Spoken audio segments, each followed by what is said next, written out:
melupakan haruman Masyitah, wangian dari minyak panas mendidih menyambut pengorbanan Masyitah dan keluarganya sebelum disambut wangian syurga. Nantikan kisahnya seketika nanti.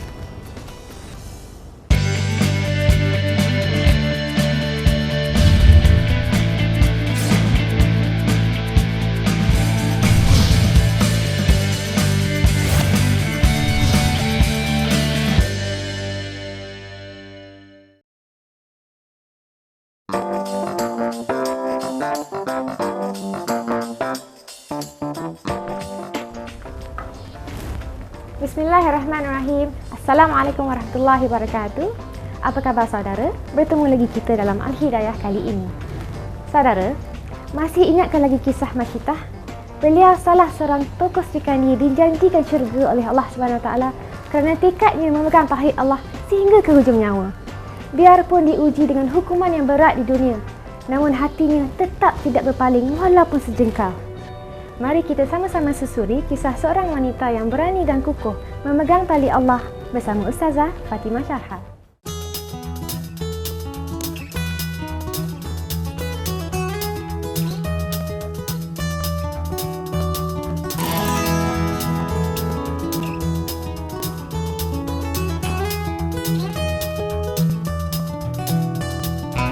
Alhamdulillahilladzi anzala ala 'abdihi al-kitaba wa lam yaj'al lahu 'iwaja.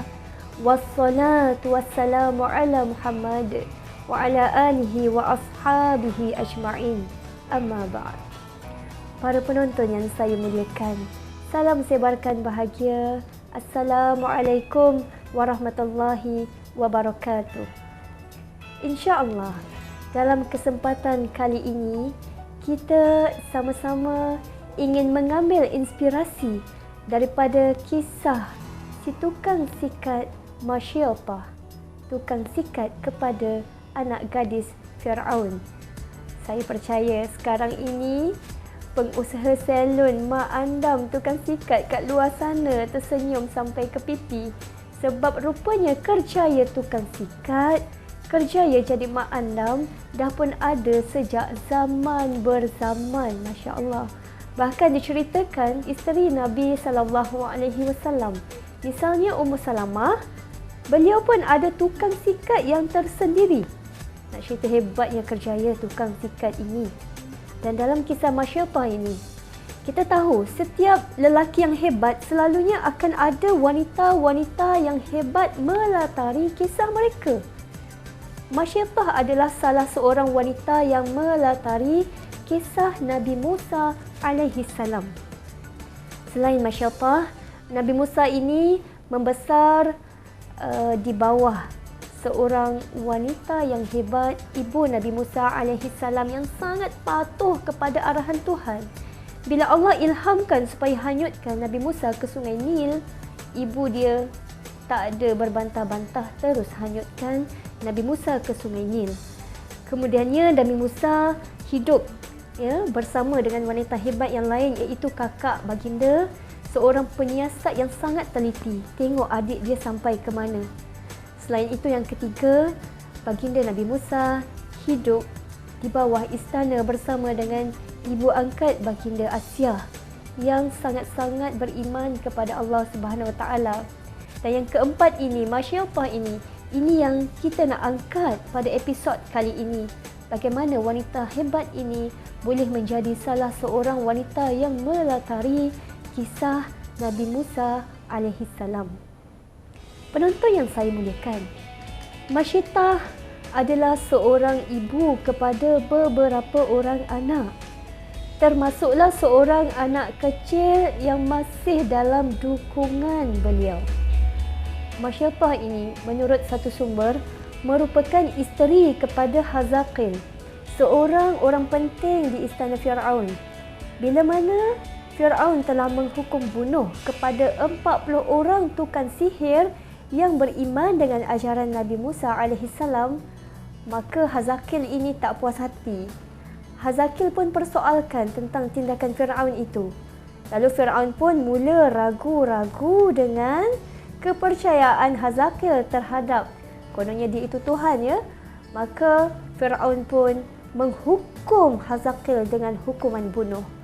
Maka Masyittah ketika itu di fikirannya masih lagi berkecamuk dengan betapa dahsyatnya hukuman yang telah Fir'aun berikan kepada orang-orang yang beriman kepada Allah. Masyittah ketika itu masih dilanda kesedihan sebab suaminya Hazaqil seorang yang baik, seorang yang banyak jasanya di istana Fir'aun, tapi dibunuh sekejam itu. Maka di fikiran Masyittah sentiasa berfikir tentang perjuangan, tentang ketuhanan. Maka akhirnya tauhid yang disembunyikan itu terluah juga di bibirnya. InsyaAllah saya akan ceritakan lanjut cerita ini selepas ini. Para penonton yang saya muliakan, kita jumpa selepas ini insya-Allah.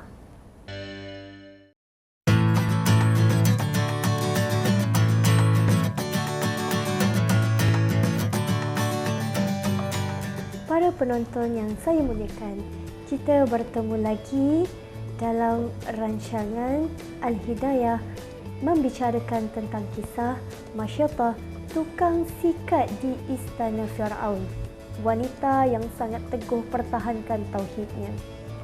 Masyittah hidup dalam satu suasana masyarakat yang tertindas. Masyittah hidup dalam satu suasana masyarakat yang pemerintahnya sangat zalim. Pemerintah yang tak percaya kewujudan Tuhan, tapi tiba-tiba mengaku dirinya itu adalah Tuhan. Dan Fir'aun ini, dia sangat takut kalau kerajaannya diruntuhkan, sebab dia ada satu kepercayaan dalam mimpinya. Dia mimpi nanti kerajaannya akan diruntuhkan oleh seorang lelaki. Maka dia bunuh semua anak-anak lelaki yang ada pada ketika itu. Maka Masyittah menyaksikan kezaliman Fir'aun ini. Itu latar suasana hidup Masyittah. Diriwayatkan oleh Ibnu Abbas, Nabi SAW dalam satu peristiwa Isra' Mi'raj, Nabi tercium bau yang sangat-sangat wangi, bau yang sangat harum. Maka Nabi pun teruja dengan bau yang harum itu. Nabi SAW pun bertanya kepada Malaikat Jibril. Nabi tanya, dari manakah bau yang harum ini? Maka Malaikat Jibril berkata, bauan harum itu adalah bauan kubur Masyittah dan anak-anaknya. Tentu kita teruja, ya, bagaimana bauan kubur Masyittah ini menjadi salah satu kehebatan Allah yang ditunjukkan kepada Nabi SAW dalam peristiwa Isra' dan Mi'raj. Maka kita tak sabar nak tahu lagi apa sebenarnya yang telah wanita hebat ini lakukan dalam hari-harinya sehingga Allah Subhanahu Wa Taala muliakan sebegitu sekali kubur Masyittah. Sidang penonton yang saya muliakan sekalian, kita kembali ke istana Fir'aun pada ketika itu. Masyittah ini, bila mana suaminya telah pun dibunuh, maka pada suatu hari Masyittah menjalankan tugasnya seperti biasa. Masyittah sikat rambut puteri Fir'aun. Ya. Tiba-tiba sikat itu terjatuh dan Masyittah yang sedang terfikirkan tentang ketuhanan itu tersebut nama Allah, Bismillah. Puteri Fir'aun pun terdengar. Puteri Fir'aun pun dia rasa macam dia salah dengar. Dia kata, Bismillah ke dengan nama bapakku? Dia cuba nak betulkan balik ayat Masyittah itu. Tapi Masyittah kata, bukan. Dengan nama Allah, Tuhanku, Tuhanmu, Tuhan bapakmu, kata Masyittah. Dia pendam lama dah tauhid itu. Tapi hari itu habis keluar. Ya, keluar. Jadi puteri kepada Fir'aun ini pun dia terkejut. Dia tak pernah dengar ayat macam tu, seberani itu. Maka dia kata, ada Tuhan lain ke selain bapa aku? Masyittah kata, ya, ada. Betul ke ni? Aku nak lapor pada ayah. Dia ugut Masyittah. Tapi Masyittah kata, silakan. Ya. Akhirnya, puteri kepada Fir'aun ini pun melaporkan keimanan Masyittah kepada Fir'aun. Fir'aun pun panggil Masyittah. Dia tanya betul-betul. Kamu beriman kepada Allah. Kamu tak mengaku aku Tuhan. Masya Allah, ketika itu sanggup menyatakan keimanannya secara terang-terangan di hadapan Firaun. Akhirnya Firaun ini, cara dia nak patah balikkan keimanan Masya Allah itu, dia guna cara dia ugut Masya Allah untuk rebus Masya Allah dengan anak-anaknya dalam satu periuk besar. Maka disediakan satu periuk yang besar, dalamnya ada air yang mendidih 100 darjah Celsius, panas mendidih, bahangnya itu membara, ya. Maka Firaun pun ambil seorang demi seorang anak Masyiatah ini, dicampakkan ke dalam periuk yang mendidih itu. Bagaimana ya luluhnya hati ibu lihat anak meraung menangis sakit depan mata seorang demi seorang. Tapi bila Masyiatah tetap dengan keimanannya, tetap teguh dengan keimanannya, akhirnya tibalah giliran anaknya yang paling kecil, yang masih menyusu, yang masih dalam dukungan. Firaun nak campakkan ke dalam periuk yang mendidih. Maka ketika itu sangat kuat ujian dalam jiwa Masyiatah. Dia rasa ragu-ragu. Dia rasa tak mampu nak hadapi ujian ini. Dia rasa macam tak sanggup nak tengok bayi kecil ini ya kena rebus dalam air yang mendidih. Maka bila mana Masyiatah nampak ragu-ragu, Allah Subhanahu Wa Taala pun terus memujuk Masyiatah dengan cara Allah bagi karamah, baby kecil itu dapat berkata-kata. Anak kecil Masyiatah memujuk ibunya. Dia kata, tak apa ibu, kita terjun ibu. Azab di akhirat itu jauh lebih pedih berbanding azab di dunia. Azab dunia ini ringan saja. Mari terjun ibu.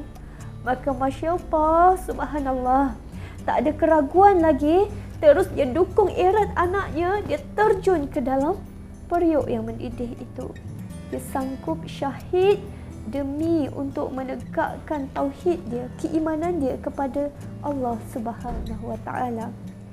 Penonton yang saya muliakan, kita melihat di sini keteguhan Masyiatah. Dia rela suaminya dihukum bunuh, dia dan semua anak-anaknya terjun ke dalam periuk yang mendidih itu semata-mata kerana tak rela ada orang nak pisahkan hidup mereka dari mentauhidkan Allah. Dan itulah sebenar-benarnya agenda kita semua ini diutuskan di atas muka bumi ini adalah nak mentauhidkan Allah Subhanahu Wa Taala. Bila dilarang untuk menyaksikan ketuhanan Allah, Masyiatah dia tidak pasif. Tapi Masyiatah tetap teguh. Dia tetap nyatakan stand dia, saya hamba Allah. Saya hanya akan beriman kepada Allah. Maka Masyiatah tidak teragak-agak terus terjun ke dalam periuk yang mendidih. Penonton yang saya muliakan, hadis ini direkodkan dalam musnad Imam Ahmad, sehingga kan kubur Masyiatah itu seperti yang saya katakan sebelum ini, tercium wangi dalam peristiwa Isra' dan juga Mi'raj. Dan Nabi SAW kabarkan kepada kita semua tentang mulianya Masyiatah ini, pertahankan keimanannya ya. Dan sebelum Masyiatah itu meninggal, Masyiatah ini membuat satu permohonan kepada Firaun. Permohonan Masyiatah ini ialah beliau nak dirinya dan juga tulang-tulang anak-anaknya ini lepas kena rebus, dibungkuskan dalam satu kain ya. Lepas tu dikuburkan dalam satu kubur yang sama. Maka Firaun pun memperkenankan permintaan Masyiatah itu. Lepas kena rebus, dikumpulkan anak beranak ini ya, diletakkan dalam satu kain, dikuburkan dalam satu liang lahat. Maka mereka berbahagia kembali ke rahmat Allah Subhanahu Wa Taala. Cukuplah dulu kisah tentang Masyiatah. InsyaAllah kita akan pergi kepada pengajaran yang kita boleh ambil daripada kisah Masyiatah selepas ini, insyaAllah.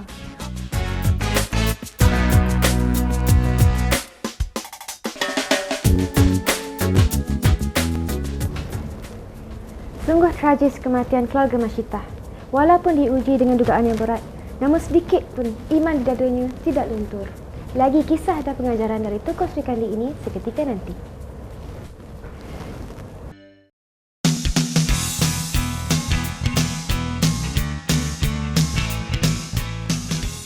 penonton yang saya muliakan, bagaimana kisah Masyaitah ini boleh memberi inspirasi dan motivasi dalam hidup kita? Terlalu banyak para penonton. Yang pertama, tentang keteguhan iman Masyaitah. Walaupun Fir'aun itu bijak, dia gunakan cara yang boleh runtunkan hati seorang ibu. Dia ambil anak-anak kecil Masyaitah itu. Kita tahu kan kasih seorang ibu. Ibu ni selalunya tak apalah diri dia sakit, asalkan anak-anak jangan sakit. Tapi bila tengok anak-anak, bukan saja sakit, bahkan dibunuh, dia rebus depan mata. Tapi Masyaitah tahu mana cinta alat, mana cinta matlamat. Anak-anak ni cuma cinta alat untuk dapat cinta matlamat Allah Subhanahu Wa Taala. Bila ada pertembungan di situ, maka Masyaitah pun memilih cinta matlamatnya, cinta kepada Allah Subhanahu Wa Taala. Dia relakan anak-anak menjadi alat untuk dia mendapat redha Allah Subhanahu Wa Taala. Itu yang pertama. Yang kedua, kita sangat kagum dengan kesabaran Masyaitah. Apa itu sabar? Menurut seorang ulama Jum'ah Amin, sabar itu ialah pertama, kemampuan untuk kita menguasai diri dan tindakan kita. Bila ada satu ujian, kita tak bertindak ikut emosi. Kita pilih untuk kuasai diri kita. Yang kedua, sabar itu ialah kemampuan untuk kita terus maju ke depan, tegakkan kebenaran. Penonton yang saya muliakan, apa sebenarnya makna sabar? Kata seorang ulama Jum'ah Amin, katanya sabar itu ialah kemampuan untuk kita menguasai diri dan tindakan kita bila kita diuji. Seterusnya, sabar itu ialah bila mana kita terus dapat bergerak maju ke depan. Tak ada siapa yang dapat menghalang kita. Bila seseorang itu diuji, tiba-tiba dia pilih untuk pasif, nangis dekat rumah dan dia rasa down, dia rasa nak tukar pendirian dia, itu bukan makna sabar. Tapi Masyaitah menunjukkan kepada kita, dia pilih tindakan yang saya nak buat, saya nak berterus terang dengan keimanan saya. Dan saya nak terus dengan stand ini biarlah hingga ke hujung nyawa. Itu kesabaran seorang Masyaitah. Subhanallah. Yang ketiga, hikmah yang boleh kita ambil daripada kisah Masyaitah. Bila mana ujian itu berat Allah timpakan kepada hamba-Nya, maka pertolongan Allah yang hadir juga sangat dahsyat. Kita melihat bagaimana Masyaitah yang berat diuji, tengok seorang demi seorang anaknya dibunuh. Tiba-tiba ada seorang anak kecil, Masyaitah rasa ragu-ragu, tapi Allah tolong dengan buat anak kecil itu dapat berkata-kata. Maka ini pertolongan yang sangat dahsyat daripada Allah Subhanahu Wa Taala untuk pastikan hamba yang dia sayang, hamba yang sentiasa berusaha untuk pertahankan tauhid dia tetap di jalan keimanan. Kata Profesor Dr. Syekh Al-Qaradawi, beliau kata, setiap kesusahan itu ada bersamanya kemudahan. Itu maksud sebenar ayat Inna ma'al usri yusra. Sebab sesetengah orang faham ayat ni, lepas susah baru mudah. Syekh Al-Qaradawi kata bukan lepas susah baru mudah, tapi masa susah tu pun sendiri, bersama kesusahan itu Allah akan hadirkan kemudahan. Dalam kisah Masyaitah tadi, dia mudah untuk kembali kepada Allah dengan iman. Bila Allah hadirkan dalam kesusahannya itu, tiba-tiba ada kemudahan, ada pujukan Allah direct. Baby yang secara logiknya tak mampu berkata-kata, tapi boleh berkata-kata. Masya Allah. Seterusnya, pengajaran yang keempat. Daripada kisah ini, kita tahu bahawa seorang Muslim, dia boleh meminta sesuatu yang baik, ya, walaupun daripada pemerintah yang turut. Kita tahu Masyaitah sebelum dia meninggal, sebelum dia terjun ke dalam periuk yang panas mendidih itu, dia mengajukan permintaan kepada Fir'aun supaya dia dikuburkan bersama dengan anak-anaknya. Itu satu permohonan yang baik yang boleh diajukan walaupun kepada pemerintah yang zalim. Seterusnya, sidang penonton yang saya muliakan, kita juga belajar daripada Masyaitah tentang karamah Allah yang boleh datang bila-bila masa sahaja kepada insan yang dicintainya. Karomah ini perkara yang luar biasa, yang Masyidah sendiri pun tak jangka nanti babynya itu akan berkata-kata, akan pujuk dia. Yang Masyidah mampu buat ialah dia berusaha pertahankan iman dia. Bila dia diuji, dia tetap teguh melangkah bersama dengan Allah. Dan bila ujian itu sangat dahsyat, karamah Allah itu pun datang kepada Masyidah. Hal ini bukanlah sesuatu yang pelik kalau kita rajin mengikuti kisah-kisah saudara kita dekat Palestin yang teruk teruji, teruk diperangi oleh Zionis. Banyak kisah-kisah karamah, kisah-kisah luar biasa yang ada di sana. Misalnya, ada tentera yang berbaju putih tiba-tiba menyerang puak Zionis. Ini kisah-kisah yang diceritakan oleh ramai orang yang hampir mustahil untuk kita katakan mereka ini berdusta. Dan mereka ada bukti-bukti yang kukuh ketika menceritakan kisah ini. Maka dalam kehidupan ini, kita kena ingat, mati itu cuma sekali. Baiklah kita pilih untuk mati syahid. Kita pilih untuk mati mulia. Walaupun nanti kita terpaksa untuk menyakitkan diri dan keluarga kita sebab keimanan kita, kita jangan sekali-kali menggadaikan keimanan kita ini dengan apa pun kepercayaan lain. Biarlah kita mati sekali je sakit, tapi lepas tu dapat syurga Firdaus yang tertinggi. Tiada lagi sakit, tiada lagi kezaliman, tiada lagi penindasan. Dan inilah kehidupan abadi yang telah pun dipilih oleh Masyidah, wanita syurga, wanita hebat, wanita sabar yang boleh menjadi inspirasi dan kecintaan kita semua. Subhanallah. Sidang penonton yang saya muliakan, sampai di sini sahaja dulu kisah saya tentang Masyidah. Moga-moga ia dapat memujuk setiap kesedihan kita pada hari ini. Wallahu a'lam. Assalamualaikum warahmatullahi wabarakatuh.